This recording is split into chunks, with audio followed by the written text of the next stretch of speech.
महाराष्ट्रामध्ये जे हरियाणामध्ये घडत होतं ते आता महाराष्ट्रामध्ये घडायला लागले अशी असणारी परिस्थिती आहे।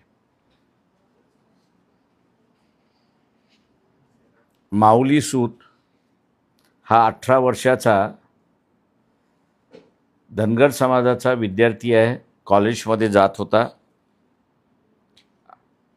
आणि त्याच गावामध्ये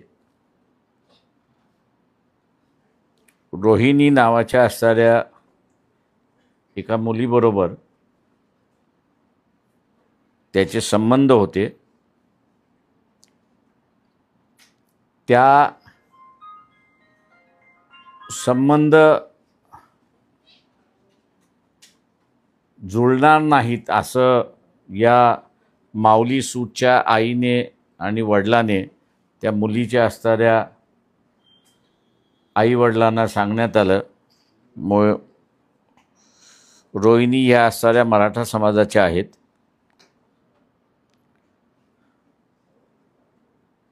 त्याच दिवशी माऊली सूतला चिठ्ठी पाठवून घरी बोलवण्यात आलं आणि चिठ्ठी बोलून आल्यानंतर त्याला असणारा बेदम मारण्यात आलं। जेवढी हाडं असतील तेवढी सगळी हाडं त्याची असणारा फ्रॅक्चर्ड करण्यात आली। तो जागीच त्या ठिकाणी असणारा बेशुद्ध झाला। 2 पोलीस जे आहेत ते जागी आले, परंतु त्या पोलिसाने त्याला हॉस्पिटलमध्ये घेऊन गेले नाहीत, तर नातेवाईकच त्याला असणारा हॉस्पिटलमध्ये घेऊन गेलेत अशी असणारी परिस्थिती आहे।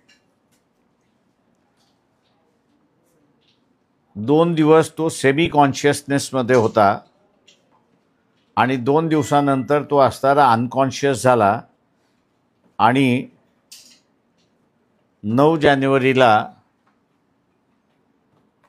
तो वारला अशी असणारी परिस्थिती आहे। मारहाणीमध्ये वारला अशी असणारी परिस्थिती आहे।